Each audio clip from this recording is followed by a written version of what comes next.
Good evening. Welcome to our Bible study. I wait for people to join in, so I'm going to read a few jokes as usual. Why are teddy bears never hungry? Because they're always stuffed.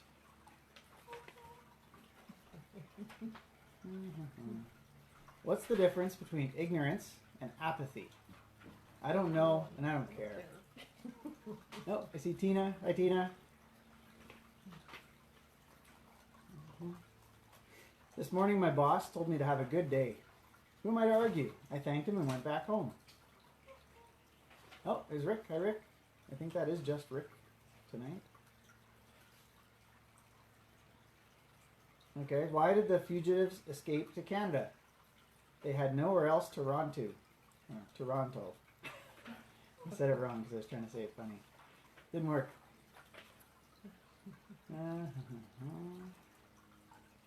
Someone knocked at my door and asked for a small donation towards the local swimming pool. So I gave them a glass of water. I wonder if anybody else is going to join in here. Read a few more. I know there's a bunch in our regular group that have gone camping, so there might be a few less tonight.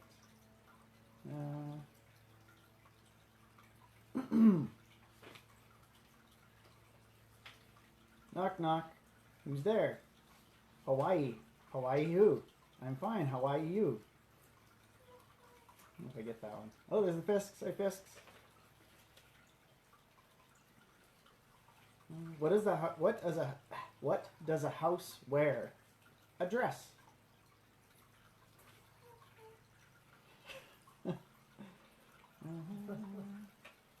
Why was the big cat disqualified from the race? Because it was a cheetah. Oh, there's Gail. Hi, Gail. If you're here, say hello. Say hello to everybody else. I can kind of see who's here, but I can't see everybody. So if you say hello, then I can say hi back. What kind of milk do you get from a forgetful cow? Milk of amnesia. I don't know if I get that one either.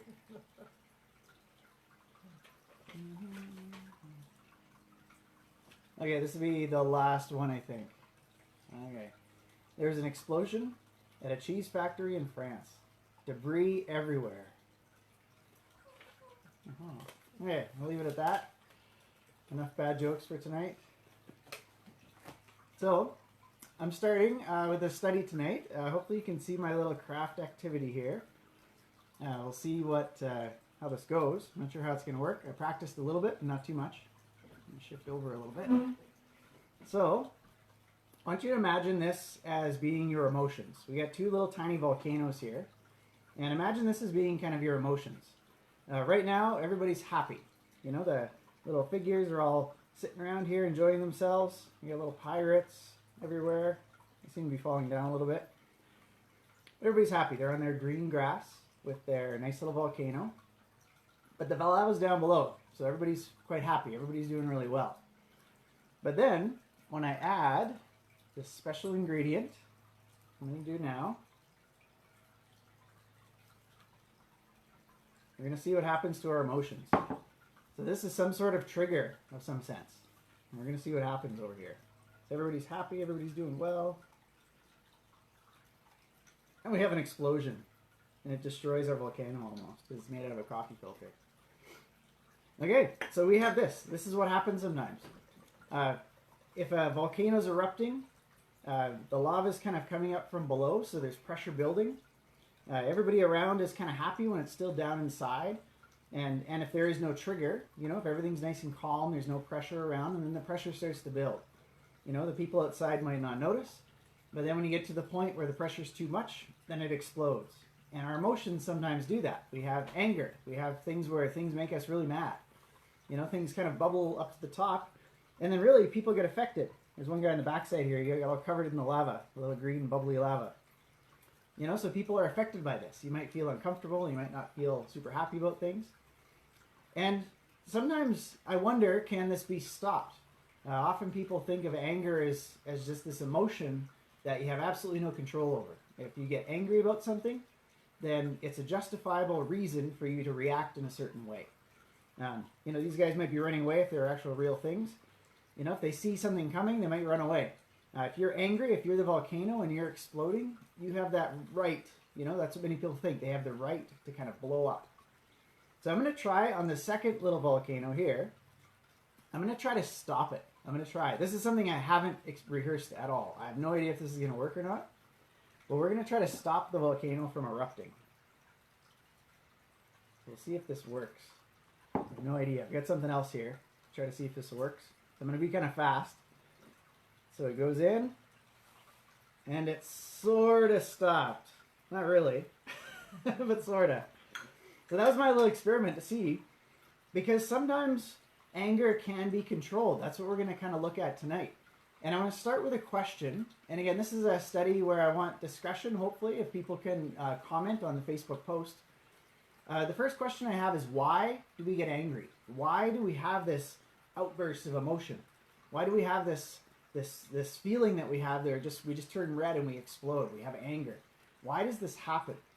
And I'm wondering, in this example where I'm making the volcano angry in a sense, I'm pouring the liquid in, so I'm the one causing it. So is that the reason we get angry? Is it the actions of others? Is it something that we can control? I attempted to control it with, I was using flour. We had some like super old flour in the cupboard, so I was using that to try to extinguish the reaction that was happening. So can we do that? Can we extinguish our anger? Can we control it in some way? So again, please comment in the post. Why do we get angry? Gail says stress or frustration. And that is a big thing. I was talking to some retail friends of mine. I think I might have mentioned this before. And they're working in the retail industry. And I can relate when I used to work in the retail industry. Oftentimes the people that come in, they might be having a bad day at work. So they take it out on the people that are in the retail industry. Maybe they have that stress and frustration kind of building up inside them, like the lava builds up in a volcano. And they're just waiting for that trigger, or that trigger might come when they're at the store and they don't get served the way they want, or maybe they don't have the certain part or the thing in the store that they're looking for, and so they explode, they blow up. That's the trigger for their anger. So is it something that we can control? Some things I find just get on your nerves, and it's very personal and very unique. Some things that might bother me and make me angry wouldn't bother anybody else. I have this really funny thing that if I can't open a door when I'm trying to get into a room, it just drives me insane.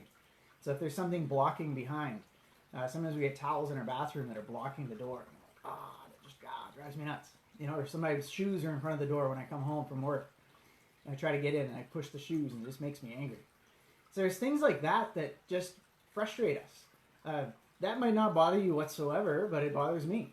So why do we get angry? Why do we have these explosions of anger at times? Tina says, I think sometimes you feel so much that you don't know where to put it, and it manifests itself as anger. So you have so much feeling inside, so that's the lava building inside, and you don't know where to put it, so it turns into anger. It explodes in these times. You don't know what to do with it.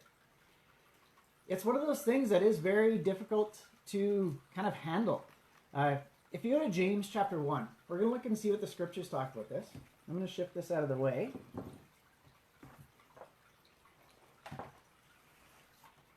So James chapter 1, and we're going to look at verses 19 to 20. So can we control our anger? Do we have control over this explosion that occurs at times? So James 1, we're going to read verses 19 to 20. It says, my dear brothers and sisters, take note of this. Everyone should be quick to listen, slow to speak, and slow to become angry. Because human anger does not produce the righteousness that God desires. We will always have things that frustrate us, that make us angry. Whether it be a situation, or a thing, or a person, anything like that, things are going to bother us. Things are going to get on our nerves, and things are going to make us angry. What we have control over is how we react to that anger. It says, be quick to listen, slow to speak. Slow to become angry. Patience is a big part of this. We have the ability to control how we react to that anger.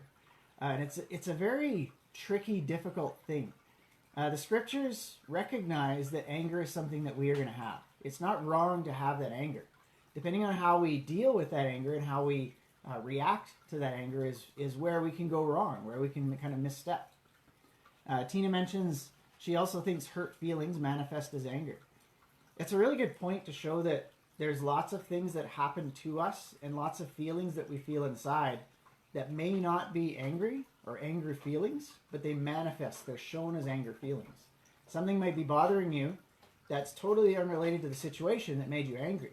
If you have a lot of frustration at home, which a lot of people might be feeling with the COVID situation, and then they're driving down the street and somebody cuts them off, they might explode. And so it's those feelings that you have inside can just kind of come out and be manifested as anger and shown as anger. So my first question is, why do we get angry? The second question is, how can we control our anger? How can we control it? We see in James that we are to be slow to speak, quick to listen, and slow to become angry. It's something that we do have the ability to control. God wouldn't tell us that this is something we need to do if we can't control it. We have other examples in the scripture about one example that's popular to talk about with respect to anger is when Jesus cleared the temple out. Jesus was angry. He was angry for justifiable reasons, and he reacted to that. But he also didn't fly off the handle. He made a whip before he went in there. Gail asks, do you mean constructive anger? There is a way to deal with anger that is constructive. There is a way that we can do that. Tina wonders if nearly all anger is a secondary emotion. And that's a good point. It's possible. Definitely a lot of it is. If you have those other feelings and they're just manifested as anger, that's very possible. So how do we control our anger? How can we tame the volcano? I tried with my little dump of flour on there, and it sort of worked, but not really. And maybe you experience that in your own life. You have those times where you kind of feel that rage and you're going to explode, and you do your best to control it, and it doesn't quite work. You still have that explosion. So how can we do it? How can we control our anger? Some of the things that I've read and learned kind of over the years is slow, controlled breathing. If you're hyperventilating, if you're acting in the way that you're angry, your teeth are clenched and you're kind of angry, if you change your physical, the way you're acting physically, it can affect your mind and it can affect how well you calm down. Your brain doesn't necessarily recognize that you're in that fight or flight state, and if you're in that, your heart rate's racing and you're breathing really fast and your clenched teeth and you're angry, your brain thinks you're in the fight or flight. You're in a panic mode, and so you're going to act maybe irrationally. You're gonna kind of freak out. But if you slowly control your breathing and calm yourself down, make an effort, make a point to take in some deep breaths, kind of take and slow your breath down, your body gets out of that panic zone, so your brain reacts to that, and your brain will actually slow down a little bit and give you a chance to react to the situation more appropriately. Another thing I read one time is walking. It's good advice sometimes, especially if someone is getting on your nerves, a situation that's occurring is making you angry. If you have the ability to, maybe it's good for you just to say, excuse me, and you leave. You walk away. You try to get some exercise. And that exercise can help kind of calm you down too and get the blood flowing, get you breathing a little bit more calmly and nicely, and kind of work that anger out. I have one here off to the side, a physical paper comment, where it says, read scripture out loud. It's difficult to be angry when you're reading it out loud. Again, maybe excuse yourself from the situation, get somewhere where you're by yourself, and maybe recite the passages that you know can help calm you down. And when you say it, again, that physical expression makes the brain react, makes you calm down a little bit, gets you out of that fight or flight state, the panic state. If you go to Ecclesiastes chapter 7, we're going to go there in a little bit. I know oftentimes we just need that few seconds or even minutes to have the kind of red flash pass. When you're in that anger state and you're ready to lose your mind, you're in a very emotional state. Your volcano is exploding. You're kind of going to lose it. This is where that slow to speak comes in. Take that few seconds or minutes, take those deep breaths, excuse yourself, go for a walk, and let that pass. Let that moment pass. And if we remove ourselves from that situation and let that moment pass, then you could start thinking a little bit more rationally. One really good tip I found was if you want to be constructive and have that constructive anger where something does bother you, you do have to deal with it, is maybe use I statements instead of you statements. For example, this is an example, I'm going to make this clear. This is an example I read. This has absolutely nothing to do with my personal life whatsoever. For example, if I say, I'm upset that you left the table without offering to help with the dishes. You say it that way. I'm upset because of the situation, because you didn't help with the dishes. It states the problem, and it says I'm upset. Instead of saying, you never do any housework. So you have that accusatory tone. If you do that, that's a lot more confrontational. That's going to just escalate things. If you kind of turn it more to a factual statement about why you're upset and say I instead, then hopefully that can diffuse the situation a little bit and hopefully have that slow to speak, slow to become angry, and kind of react in a better way. Ecclesiastes 7. We're going to look at verses 8 to 9. This is a verse that really talks about how the way we react to anger is a choice. Again, it may feel like you don't have a choice. You may feel that your anger or even something somebody did to you or the situation justifies your response. And again, please feel free to comment. How can we control our anger? How can we control these feelings that kind of well up inside of us? The volcano's going to explode. Ecclesiastes 7, verses 8 to 9. It says, the end of a matter is better than its beginning, and patience is better than pride. Do not be quickly provoked in your spirit, for anger resides in the lap of fools. So how long do you hold on to your anger? If somebody cuts you off in traffic, if somebody does something, I don't know, mean to you at work, I would speculate that person who did something mean to you at work probably had absolutely no idea they were doing something that you didn't like. Sometimes they do, though. So how long do you hold on to that? I like in this verse where it doesn't say that we are not to get angry. Again, God recognizes that this is an emotion that we are going to feel, but it should not reside in our hearts. The version that I read says lap, for anger resides in the lap of fools. Other versions say anger should not reside in your heart. We shouldn't be holding on to this. If the anger resides in our hearts, resides in our laps, we're holding on to it, it's going to grow. It's going to kind of, I don't like saying this word, but fester. It's a really kind of gross word, but anger kind of grows inside of us. We're holding on to it. If we, or when we calm down, we should express our concerns and deal with the situation. This verse is really showing about how, we shouldn't have that anger residing with us for too long. If you go to Ephesians 4, there's another verse that deals with this. But when we calm down, we should express our concerns and deal with the situation. We can have a few different types of anger. We can have passive anger. That's where that term passive-aggressive comes from. So you're not exploding, but you're kind of simmering under the surface. If we had that volcano coming out here, instead of it kind of blowing up, it's just kind of bubbling on the surface. And that might be the anger that you have, and you might be holding that in your heart. You might be holding on to that anger for a long time. You might just kind of shut down. I find personally that's one of the coping mechanisms that I have sometimes, where I just tend to shut down. If something's making me angry or there's a situation I don't like, I just tend to get quiet and just kind of shut down. And that's not very productive. It's not very helpful. It might be necessary for a time, for somebody to calm down, because it might not be good to deal with it right in that exact moment where emotions are high. Again, every situation is different, has to be dealt with a certain way. But when we have that passive anger, where we're not exploding, but we're just kind of simmering into the surface, we might be quiet, we might hope the situation's going to go away. If we're angry at a certain person, that we might have that passive-aggressive attitude. We might withhold something when that party wants something, when that other person wants something. We might just try to make life difficult for them as a punishment for what they did to you. And not really deal with it, kind of keep it under the surface and hold it in our hearts and not deal with the situation. We can have explosive anger too, and that's where we saw a full volcano. That's where it just kind of explodes. This can be very damaging too.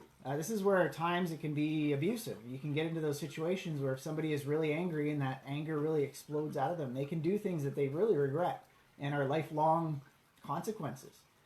So these are times where we have that passive anger, that explosive anger, where it's something that we really have to do our best to control.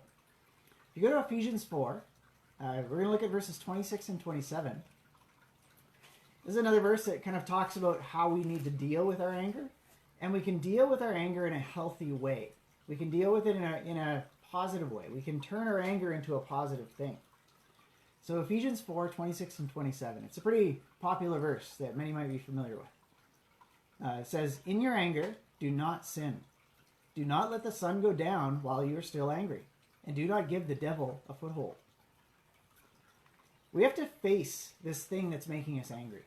The situation, the person, anything like that. Again, if it's somebody cutting you off in traffic, you're not going to, run them down and start talking to them about how they cut you off in traffic, hopefully. But we do have to deal with the situation. We have to deal with the anger. We have to try to be creative in ways that we can do this. And again, this is hopefully, maybe this is giving you some ideas on how can we control our anger? How can we deal with this? How can we make sure we don't hold on to it for a really long time? How can we deal with the situations that make us angry? If it's a situation, maybe you can just avoid the situation altogether. Maybe you can just avoid that. If it's a person, maybe you can avoid the person. Sometimes people have friendships and associations with people that just make them angry. Maybe it's better to not have their relationship anymore. Maybe that's something that needs to be done. Maybe talk to the person calmly. Again, maybe use those I statements instead of you statements. Say, "I feel this," instead of "you're doing this to me." Make sure that this is a constructive conversation, and try to sort things out. Try to deal with the anger. Don't let the sun go down while you're still angry. Try to make sure that you can deal with this instead of just kind of putting it away and letting it grow inside you and holding it in your lap. Gail mentions walking away helps her. Very true. Like that walking away thing really helps. Again, hopefully you can do it in a way that's somewhat polite. If a situation's making you angry, you can just say, "Excuse me, I gotta take a minute," and you just kind of, exit yourself from the situation. Search for ways to forgive the person or yourself for the thing that made you angry. Maybe you regretted what you did or the way that you reacted to a certain situation. Forgive yourself for that and try to move on. If somebody did something to you, look for ways to forgive them. Again, they might be unrepentant people. Either way, try to let it go. Try to just move on with your life. Say, okay, that person's going to react that way. I'm just going to do my best to avoid the situation so it doesn't anger me again, and try to separate yourself from the situation. The point is basically don't hang on to your anger. You have to deal with it. You have to make sure that you approach these situations and these things that make you angry.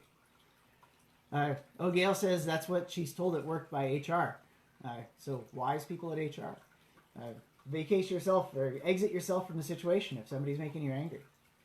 If you go to Proverbs 19, we're going to close with this verse.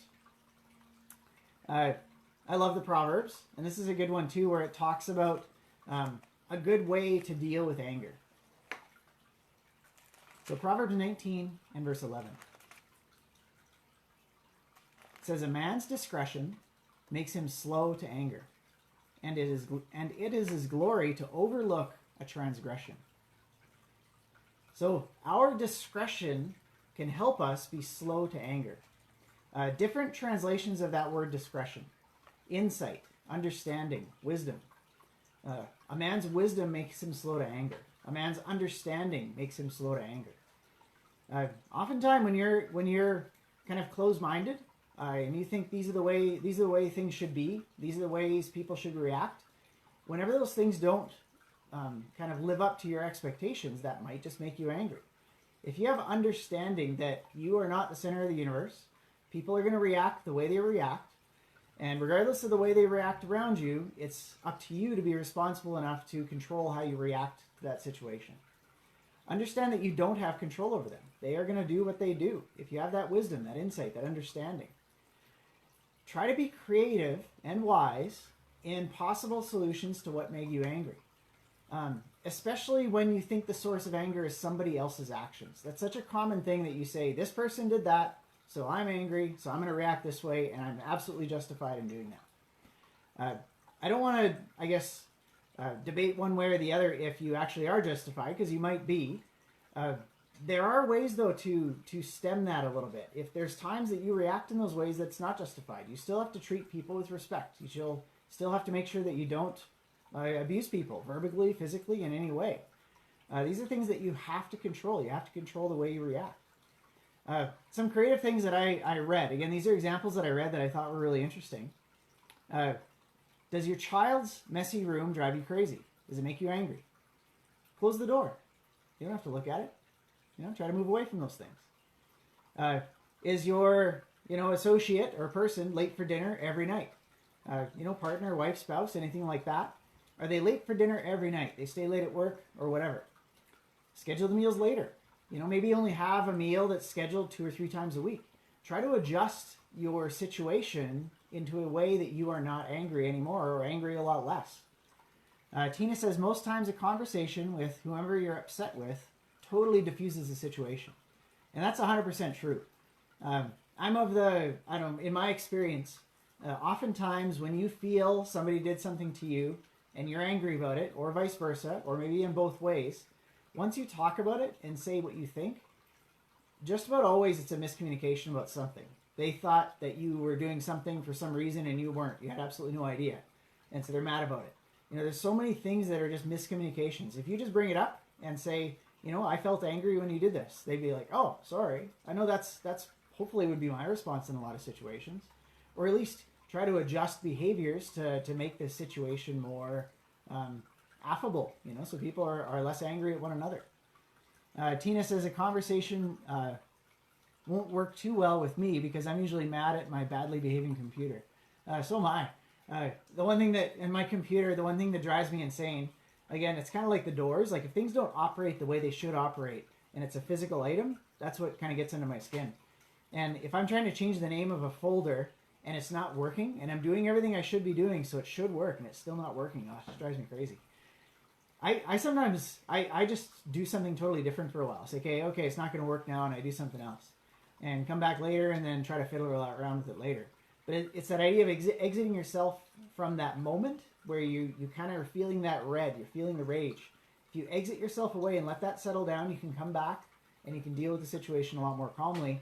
And it works with people, and it works with things like computers and, just things.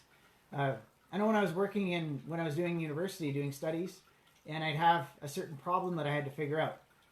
In engineering, there's lots of math problems, and you have to just try to figure out the right solution. So you're doing lots of algebra and math and calculus, trying to figure out these solutions. And there's times where I would work at a problem for hours and not be able to figure it out, get kind of frustrated, things aren't working, I'm never going to get this. You start feeling that. So getting that kind of anger feeling. So I would just say, okay, I'm not going to work on this anymore. And I put it away, and I'd either take a break or take a nap or wait till the next day if I could. And I'd come back, and a lot of the times after a little bit of sleep, the solution would just present itself. And your brain would kind of work as you're sleeping, and I'd be a lot more calm, and I wouldn't have that emotion running through my system, and I could deal with the problem, and I could solve it. I could figure it out. So there's ways that we can confront, we can deal with the anger that we have. We can, some people write anger journals. They write down the things that make them angry, and when they do that, they start to see patterns in situations that, like Tina was mentioning, where it might be something else that's totally unrelated that's putting you on edge so that you lash out in anger in a different situation altogether. If you keep these anger journals and these journals about your feelings at times, you can hopefully identify those things. Pray. That's, I think, thing to do too. As Christians, we can pray to God. We can pray to God for the situation to improve. We can pray to God to look for the wisdom to understand the situation so we can better react to it. Go to God. Make sure you put these things on God, and He can help us with these situations too. I think the scriptures tell us a lot of good tips. Again, it's hard to kind of sum this up in a 15, 20-minute lesson. There's lots to read, especially in Proverbs, about anger and how to deal with anger, how to approach anger. One thing, if we can remember, go to God in prayer. Rely on our friends, our family, our fellow brothers and sisters in Christ. Reach out to them when these things are happening. I think one of the most important things, though, is don't let it just go on. You have to deal with it. You have to deal with it in some way. Whether it be just prayer, if it's just a situation that is never going to change and you have to deal with it, you just have to go to God in prayer and work your best to deal with that situation. If it's a person or something that you can to control what you can control. Accept what you can't control and pray about that and look for forgiveness in all those situations. that ends our Bible study on anger. Let's close in a word of prayer. Heavenly Father, we thank you for this opportunity to look at your scriptures and look at ways that we can deal with that emotion of anger. It's such a wide subject that we do have to deal with, and we pray that you can help us deal with all the different situations and people and things and objects that do make us angry. And I pray that you can help us deal with those things, and I pray that you can help us react appropriately in those situations when we do have that flood of emotion, that we can do constructive things, that we can refrain from doing things that are damaging to ourselves and other people around us. And I pray that we can